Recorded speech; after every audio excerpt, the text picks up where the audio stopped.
But let's get you a very special voice.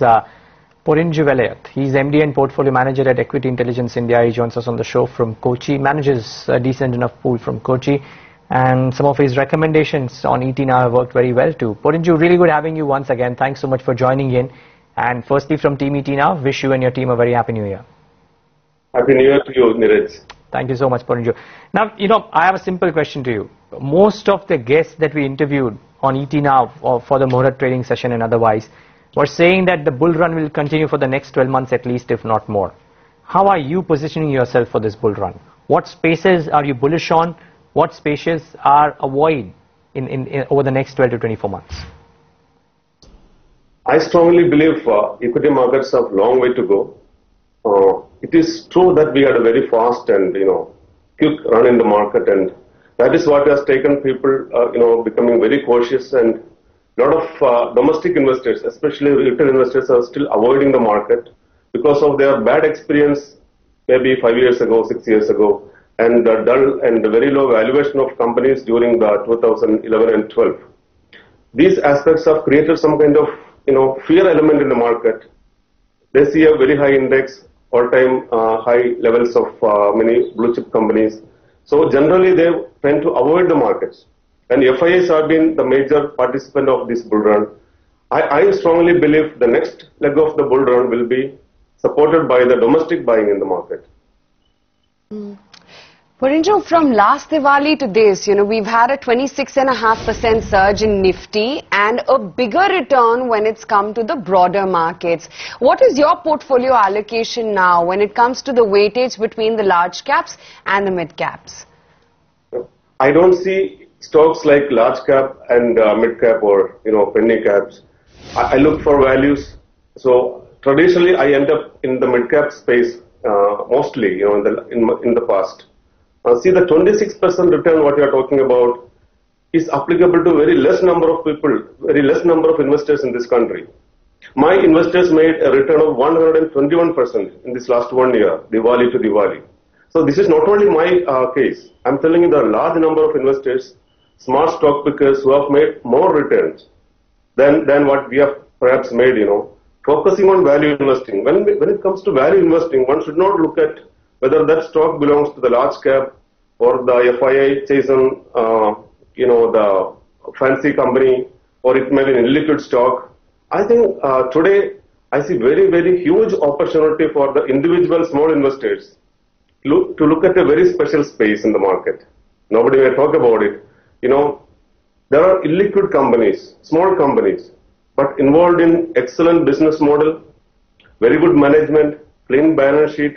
Just because the stock is illiquid, traditionally over the last many years, FIAs, mutual funds, even HNIs have ignored these kind of companies. I think that is the space. It's a small space, but small investors can always make money, find multi-baggers in that space. And Porinju, one space which has really confused the street so far has been the real estate space. People have lost money there. There is a whole lot of negative news surrounding the sector. Is this the ripe opportunity to then start cherry picking and nibbling in? Definitely, Aisha. See, I was not a big fan of real estate companies and even real estate investing. I have been always avoiding real estate as an investment in my life. See, at the same time, I have been watching this sector very closely. First time in my life, I bought DLF last week. And Unitech is another company I'm very seriously looking at. Even a smaller company, Anandraj. I'm basically talking about the sector. See, people are doing the same mistake today by selling DLF at around 100 rupees, The same mistake like they bought stocks at 1,000 rupees and 1,200 levels. I remember FIs were very bullish on DLF at 1,000 rupees plus. Now they are desperately selling it off. And what has changed for the company fundamentally? I don't think anything big on a long-term basis changed for this company. Today at around 18,000, 20,000 crores market cap, I believe it's a strong value buy. And the controversies and government inquiries or what SEBI orders, all kind of negatives surrounded on this company. I think one has to look for, try to assess or understand the impact, long-term impact on these companies' fundamentals.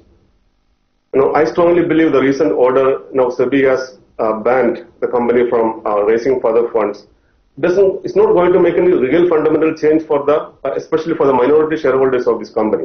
Maybe they'll be forced to sell properties, monetize, and make it debt-free or very, very little debt. That's again positive for this company. Whichever angle you look at DLF today, I feel very bullish on this company at the current market cap.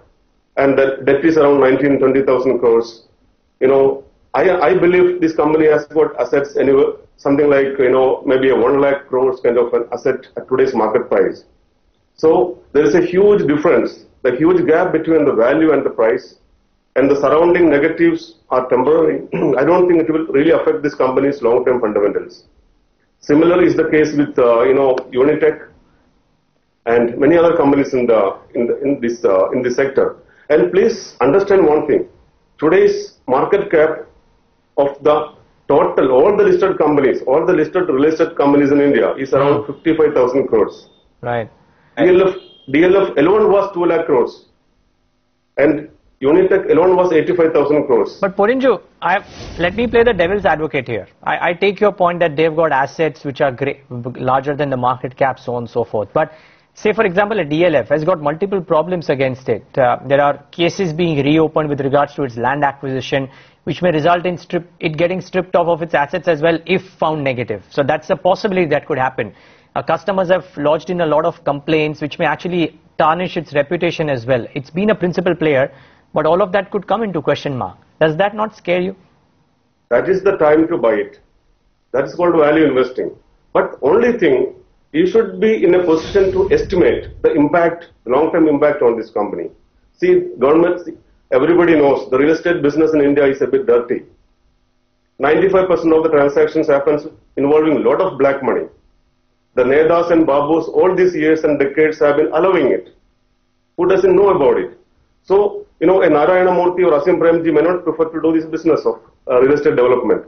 Of course, there are exceptions now. You take a Oberoi Realty, or take the case of maybe Shobha Developers or Godrej Properties. There are a few exceptions. Otherwise, always there is a lot of collusion and understanding between the politicians and the builders. Many of the builders, developers have to pay to the politicians and bureaucrats regularly. And nowadays, I understand in some places they have to pay per square feet. So it's a dirty business. We have to accept that. So within that, this kind of reputation and all may not have much impact on the long-term fundamentals and wealth creation capability of this company. I think these negatives is an opportunity to buy such a great asset at a throwaway price.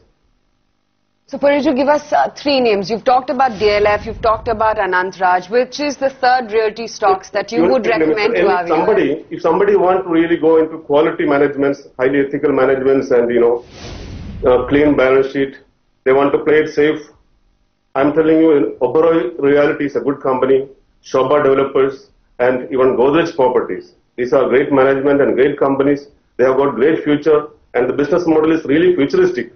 You have to ignore the recent past events and the negative developments. Okay. India has a potential to do for these companies to do business for the future. So we've discussed the real estate space. Now, what I would also want from you is an unknown name. Last time you spoke about a Swelect and Energy amongst other names, which was an unknown name.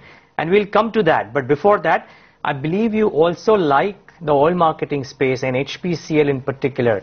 Now, why this? Because the stock has moved already quite a bit. Do you believe there are more upsides in the next 1 year itself? I think even the stock can double from the current levels after it already doubled, After many years, I bought a PSU company in my portfolio first time last year, HPCL at around 250 levels.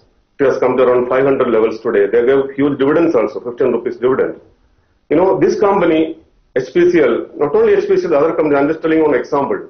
Even BPCL, IOC, all these are great values. But I prefer HPCL for its, the capability for the market cap to go up than others. And this company, if allowed to function commercially with commercial freedom, that is what it is supposed to be done. And the promoters manage these companies ethically. This is a publicly held company. it's wrong for the government to not allow this company to function commercially. And I have great hope on Modi government, and they will be more ethical towards the functioning of these companies, which can lead to huge cash flow. They can create net profit equivalent to today's market cap. That's the kind of potential commercially for this company. So I think the stock can easily go to 1,000 rupees plus in the next 1 year time. And Porinju, now for those illiquid names which are completely ignored by the entire investor fraternity?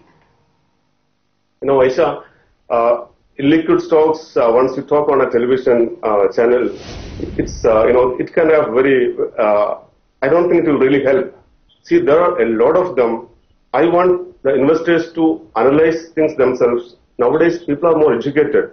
They are more aware about equity and fundamentals. One click of a mouse, you get every fundamentals, balance sheet or income and expenditure, everything on a click of mouse today available. So I think I don't want to really talk very illiquid stocks here. One stock from the the mid-cap segment, South Indian Bank.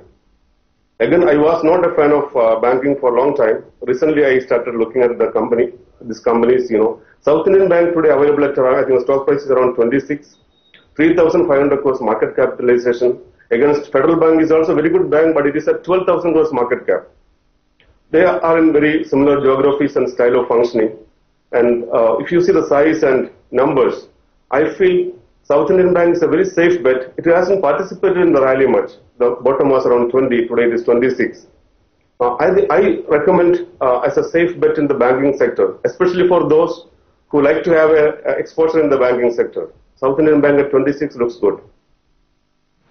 Okay. Fair call, Porinju. So those are some safe names as well. But I'm just wondering if there is a name that you would have analyzed. I understand that people should do their own research as well before getting into the stock, and that's a standard disclaimer at ET Now, that please do your own research before getting into the stock. But is there something that you've analyzed in the last 20 to 25 days that's a slightly unheard of name and looks interesting? One small company in the IT sector, Datamatics. I did not do anything recently. This is a stock I bought around 35 levels a year ago. Now it's around 70.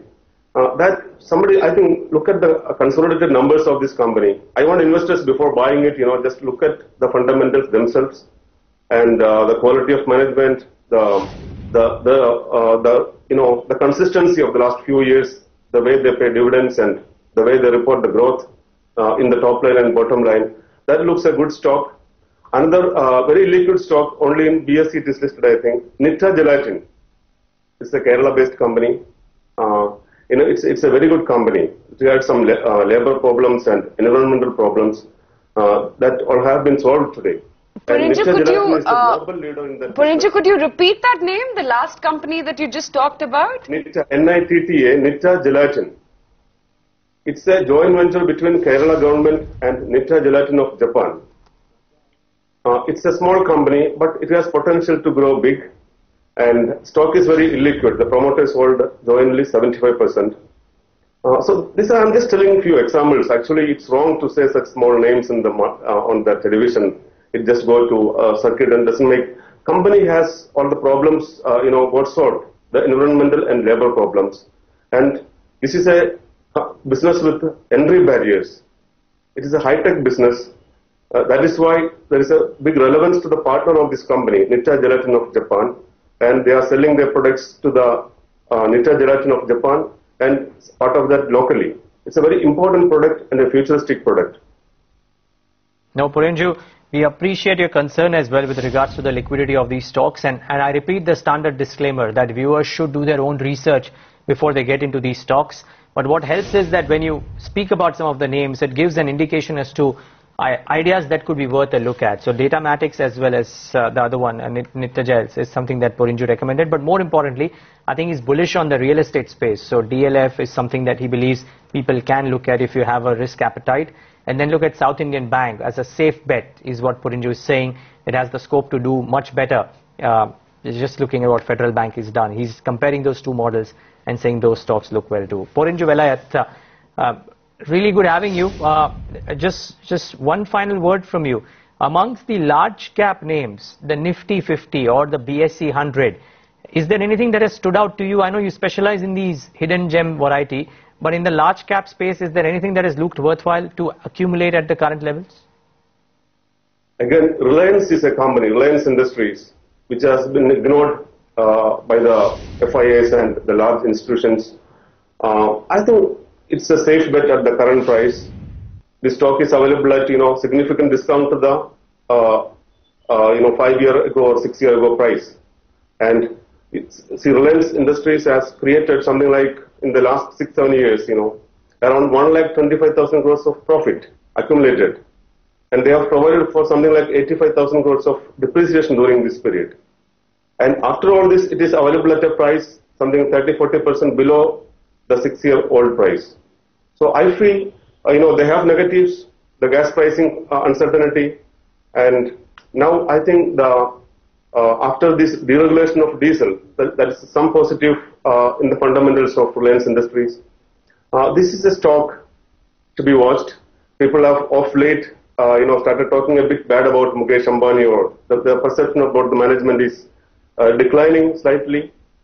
In spite of all this thing, I feel Reliance Industries at the current market cap or the current price, it's a safe bet among the large cap companies.